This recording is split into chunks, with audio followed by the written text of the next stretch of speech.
जाएगा और उसकी अंतिम गति प्रियालाल होंगे। इस रजरानी की बहुत महिमा है। अगर एक भी लता कृपा कर दे तो प्रियालाल का अद्भुत प्रेम प्राप्त हो जाए।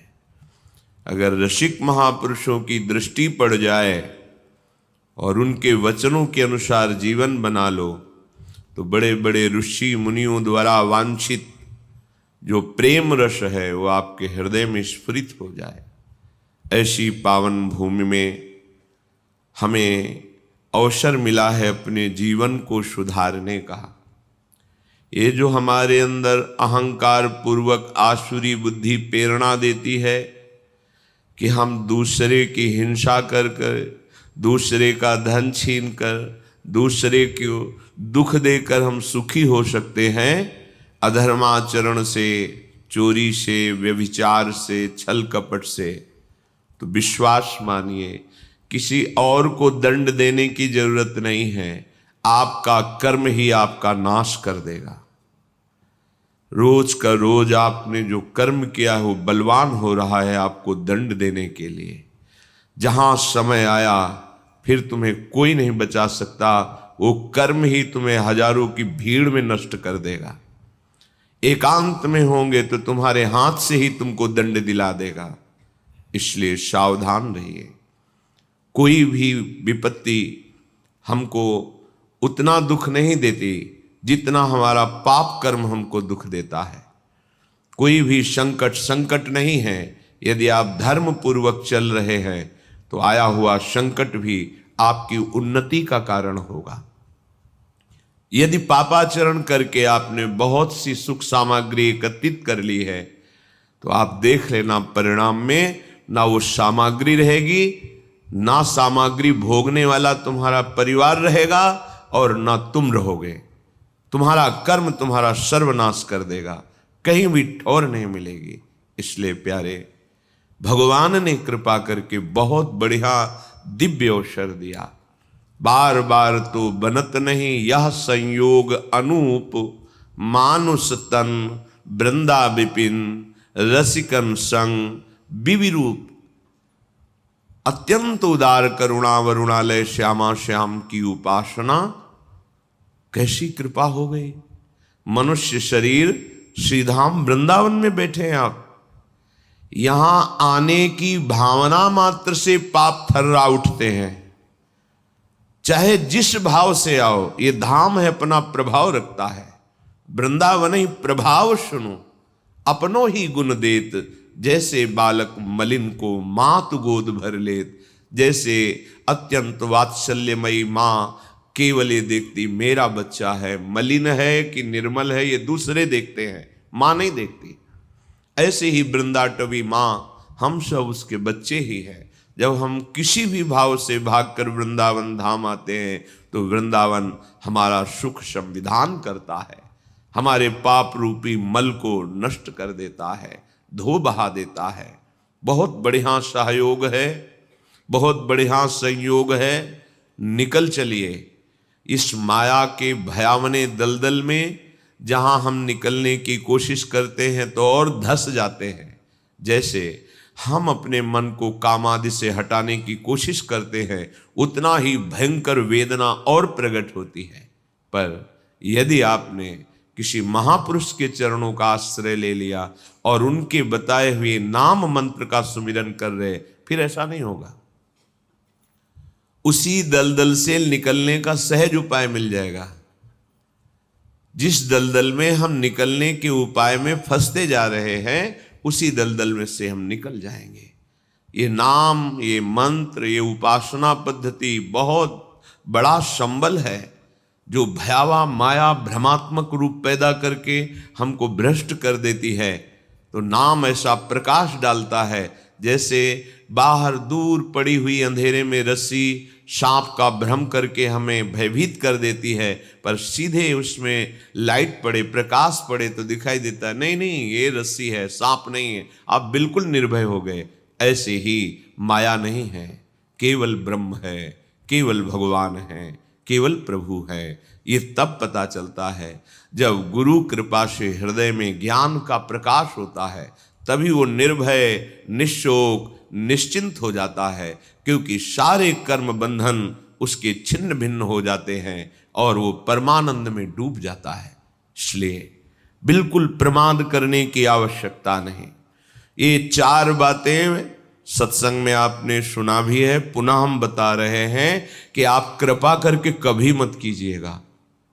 पर स्त्री का गमन मत कीजिएगा, मांस मत खाइएगा, शराब मत पिएगा और किसी भी विधान से जुआ मत खेलिएगा। ये द्वित कीड़ा, मद्यपान, परिस्त्री गमन, हिंसा, इसी को व्यभिचार, चोरी आदि, अगर ये आप करेंगे तो कुछ भी कर लो, दान पुण्य कहीं भी चले जाओ, ये आपको दंड देंगे ही देंगे। क्योंकि जहां भी जाओगे कलयुग तुम्हारी बुद्धि को ऐसा भ्रष्ट करेगा कि वहां भी भारी अपराध ही बन जाएगा। इसलिए सबसे प्रार्थना है, बहुत बढ़िया अवसर मिला है, सुखपूर्वक जियो, आनंद पूर्वक मृत्यु जब आवे तो उसका स्वागत करो और भगवान के धाम में पहुंचो। अनंत आनंद जहां बिखर रहा है, ये जीवन इन ओस कणों के पीने से प्यास नहीं बुझती। जिनको तुम भोग सुख समझ रहे हो, ये ओस कण हैं, इनसे प्यास बुझने वाली नहीं, आज तक किसी की नहीं बुझी। इसलिए प्रार्थना है, ये 4 बातें बिल्कुल कसम खा लो, मुझे जीवन में कभी परिस्त्री गमन नहीं करना, मुझे किसी भी जीव की हिंसा करके मांस आदि नहीं खाना, मुझे कभी भी चोरी और द्वित कीड़ा ये नहीं करना, कभी शराब नहीं पीना। अगर आप आए हैं वृंदावन तो आप भाग्यशाली हैं, मेरी लाडली जू की आप पर कृपा है, नहीं तो श्री राधिका कृपा बिनु सबके मनन अगम्य। आप मन से भी नहीं सोच सकते वृंदावन के विषय में, शरीर से आने की तो बात जाने दो। जब लाडली जू ने कृपा कर दी तो आप अपने जीवन को सुधार लीजिए। बहुत बड़ी सामर्थ्य हमारे साथ है। जब हम प्रियाजू के चरणों का आश्रय लेकर चलते हैं तो बड़े बड़े सिद्ध प्रेमी महापुरुषों की कृपा हमें प्राप्त होती है। ऐसे थोड़ी मार्ग में निकल जाया जाता है माया को परास्त करके, हमारी सामर्थ्य नहीं है। जो मायातीत अवस्था को प्राप्त महापुरुष हैं वो अहेतुकी कृपा हम पर कर देते हैं। तो आप पे अहेतुकी कृपा हुई है, आप श्रीधाम आए हैं, बड़ी महिमा है सत्संग की। आप जहां बैठे हैं परम पावन भूमि है, शिव शनकादि उद्धवादि के द्वारा बंदनी रज में बैठे हैं। यहां आपको निर्णय लेना चाहिए कि जो असत कर्म जन्म जन्मांतर में हमें दुख ही दुख देंगे वो मुझे नहीं करना। ऐसा संग नहीं करना जिससे कुमार्गगामी प्रवृत्तियों का बढ़ावा मिले। वो हमारा दोस्त नहीं है, वो हमारा शत्रु है जो हमें सतमार्ग से भ्रष्ट कर दे। लोगों की धारणा बन गई है कि धन ही एक सुख का साधन है, चाहे जो कुछ करो, दिमाग में बैठा हुआ है। कुछ भी सत्कारिक भी करो तो उसका परिणाम धन मिलना चाहिए। कितना आया, कितनी प्रॉफिट हुई, बस आप विचार पूर्वक देखिए। पहले धर्म है, फिर अर्थ है, फिर काम है, फिर मोक्ष है। अर्थ यदि धर्म पूर्वक है तब तो मंगल करेगा, आपकी कामनाओं की पूर्ति होगी और वो कामनाएं मोक्ष मार्ग का अवलंबन करेंगी। ये सिद्धांत है। धर्म, अर्थ, काम, मोक्ष। जो कामोपभोग है वो यदि धर्म के द्वारा कमाए हुए धन से किया जाता है तो उसका मन धीरे धीरे संसार के राग से रहित होकर मोक्ष मार्ग का अवलंबन करता है। लेकिन धर्म को छोड़ दिया, केवल अर्थ, तो फिर काम पिशाच की तरह चढ़ जाएगा और तुम्हारा नाश कर देगा। देख लो, आंख खोल के देख लो, जो केवल धन के पीछे पड़े हैं तो उनका अभिमान इतना बढ़ जाता है कि वो सर्वनाश स्थिति को स्वयं वरण कर लेते हैं, अर्थात स्वयं ऐसी दशा में पहुंच जाते हैं जहां क्लेश, अशांति, भय, शोक आदि है। इसलिए धर्म सबसे बड़ी वस्तु है। जो संत महापुरुषों ने, शास्त्रों ने विधान किया है उसे धर्म कहते हैं, और जिसे निषेध किया है कि ये नहीं करना चाहिए उसे अधर्म कहते हैं। धर्म के पालन करने वाले के जीवन में ऐसा नहीं कि विपत्ति नहीं आती, संकट नहीं आते, रोग नहीं आते, ऐसा नहीं है। आते हैं पर उनको सहने की सामर्थ्य मिलती और आगे नहीं आएंगे, ये पीछे का हिसाब है। आज जो तुम कर रहे हो आगे तुम्हारा बड़ा शुभ है, बड़ा मंगल है, बड़ा प्रकाशमय मार्ग है, आनंदमय मार्ग है। इसलिए हम आगे को सुधारने के लिए आए हैं। हमारा वर्तमान पवित्र धर्म युक्त, हमारा वर्तमान भगवत स्मरण युक्त, हमारा वर्तमान दूसरों को सुख देने की भावना से युक्त, तो निश्चित भविष्य आपका परम मंगल है, परम सुखमय है।